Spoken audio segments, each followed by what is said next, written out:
Hi guys, welcome to course 2 of the skills and drills.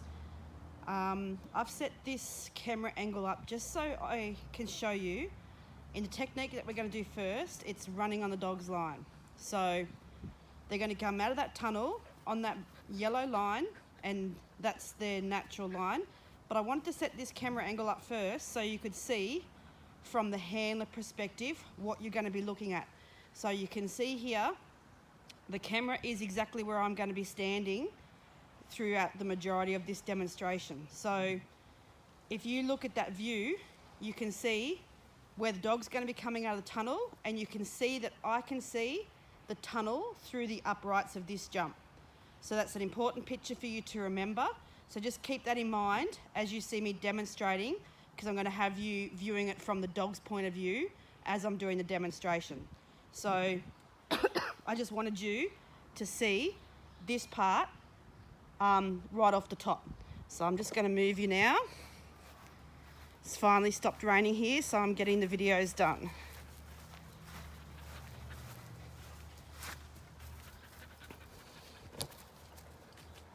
So now I've got you positioned so you can get the dog's perspective out of this tunnel.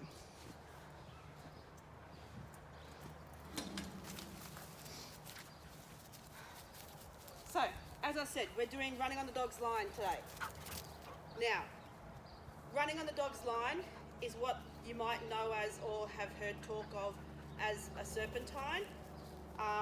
Some people use what they call threadles for these sort of things. It all for us is just called running on the dog's line.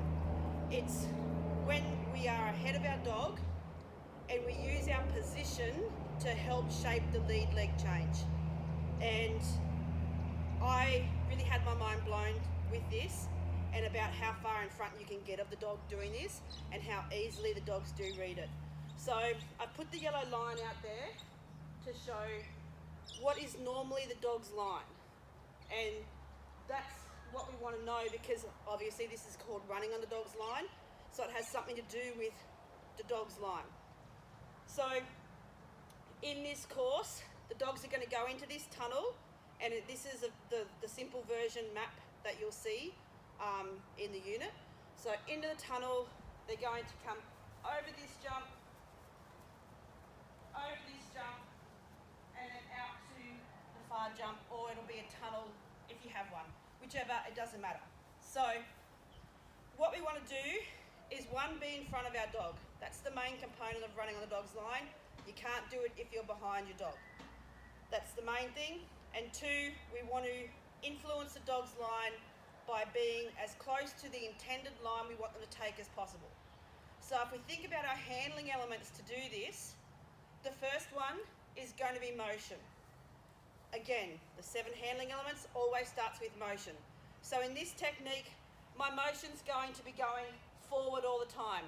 At no point do I take any backward steps. All of my motion is forward, down the line to do this technique. So that's motion. Position is number 2. And position is the key to this technique. If you get your positioning right, the running on the dog's line becomes much easier. So remember, position will influence the dog's line. Remember, they like to work about that step off us and in our parallel path. So our position is going to influence the line the dog's going to take. So if I position myself out here, my dog's going to jump towards me and land wider. If I position myself on this line, my dog's going to jump again towards me, and I'm setting their line to this new line. This is the line I want them to take, not this wide line that's behind me. So I've run across their line with my position and motion. So that's the intended line, that's the old line that the dog would normally take. I've now run across it, and my position is telling them I want them to take this line. This is now the intended line I want them to take.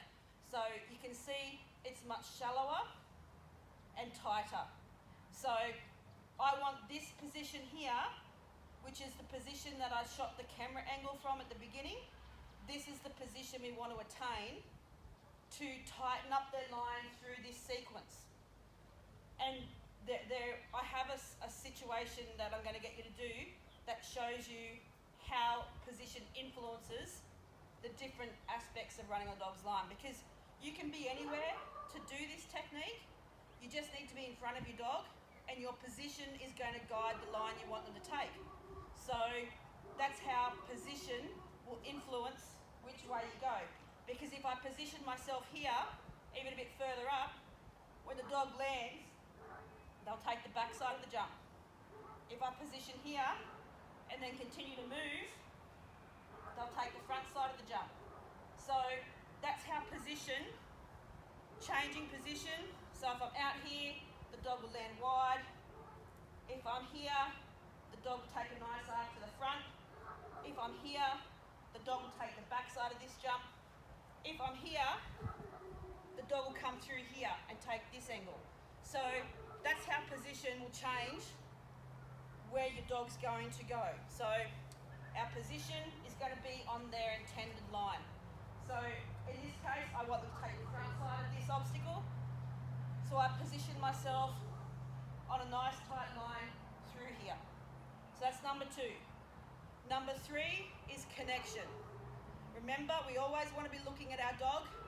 So as I'm sent to the tunnel and I start to move, I'm always watching for my dog to come out of this tunnel. So this is another one where you have to be using your peripheral vision to know where these other obstacles are so that you can keep your connection with your dog. So that's the important part with the connection. Make sure you're watching for your dog out of the tunnel. The other point with the connection is you want to keep your connection all the way through the handling so that the dog can follow your handling well. That's connection, that's number 3. Number 4 is chest. And in this case, the chest and hand are going to work together to help the dog take this obstacle. So, with the chest, remember, where the chest goes, the dog goes. Now, if, when the dog comes out of the tunnel, I'm doing nothing but this, the dog is going to run past this obstacle. Because, remember, motion is key and king. So if my motion's going this way, and I've done nothing but keep connecting with my dog, they're just going to run in a parallel line to me, and they're going to run straight past this jump. So we have to do something to tell them they need to take this obstacle here. So this is where the chest and hand are going to work together. Now remember, hands are number 6. So the hand in this case really is to help me remember to turn my chest, because it's really hard if I want to turn my chest back towards my dog to tell him to take this jump. It's really hard to do that with no hand. Like if my hand's out here, I can hardly turn my chest. But if I turn my hand, my chest comes with it.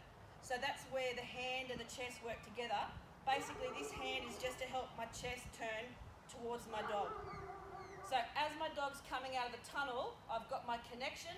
As soon as I see my dog coming out of this tunnel, I'm turning my chest and my hand to say, take the jump. So you can see straight down that line, looking over the dog's shoulder, that's a clear sign to say, take this jump. Even though my motion's going this way, I need you to take that jump, and then we continue on. So to get them to commit to this obstacle, we use our chest and our off-side hand. So the hand opposite to the dog side hand. So I send the dog in to the tunnel with that hand. I keep the connection. As soon as I see them coming out, I turn my hand and chest and continue on. So that's how we get the dogs to commit to this obstacle. This chest and offside hand are vital. Next is your feet. This one's the tricky one. A lot of us want to turn everything towards our dog, feet included. but you can't run forward if your feet are facing this way. So this is where we need to get these flexibility exercises going, because my feet need to be going this way, even though I'm turning my chest back this way. It's hard, and I've got quite the padding around the middle, makes it doubly hard, trying to turn and keep my feet going the same way. So this is one to practice without the dog, just by doing the turn with my feet facing the other way.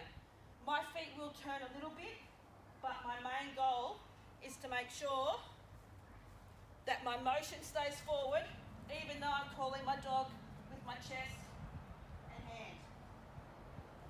What tends to happen is we think, I need the dog to see my chest, so I turn, then I turn back out, and you can see how I almost tripped over my own feet then. You can't really power through that move if you're trying to take backward steps. It's not great for us, we'll end up falling over, we lose our momentum, and this running on the dog's line can be nice and fast and smooth, and when it's done really well, it looks beautiful. So, key point, keep your feet facing forward. Thanks for moving my line, Coop. The other thing with verbal here, I don't really have any verbals, but if you have a dog that is very motion sensitive and might continue on the parallel line and have trouble taking this obstacle, when you do turn, you can just do a name call out of the tunnel and go here, or Stormy, just to get their attention, showing the line between the bar uprights to say, come to this one, when then we're going this way. So they're your main handling elements for running on the dog's line. So the three most important things. 1, you need to be in front of your dog. 2, position is going to determine the line your dog takes. So if you want a nice tight line, set a nice tight position. You're going to be in front of your dog. So you don't need to give them space, because I should be here as my dog's coming out of the tunnel. When my dog's about to take this obstacle, I'm now here. When my dog lands from that obstacle, I'm now here. So that just means the distance you're giving them is forward. And we talked about this a lot in the last session. Let's give our dogs space forward so they can follow through on the line that we've drawn them. Don't give them distance wide, because if you give them width that way, they are going to come towards you. So let them come towards me in the direction I want them to go. So that's position. And number 3, we need to help the dog commit to the obstacle. That's difficult because of our motion. Off arm and chest indicate the dog to take that jump. So we want to connect with our dog, turn my chest and hand, and then continue to move forward. It's going to feel weird to begin with, because that motion is difficult to get used to, but persevere, because I love this move now.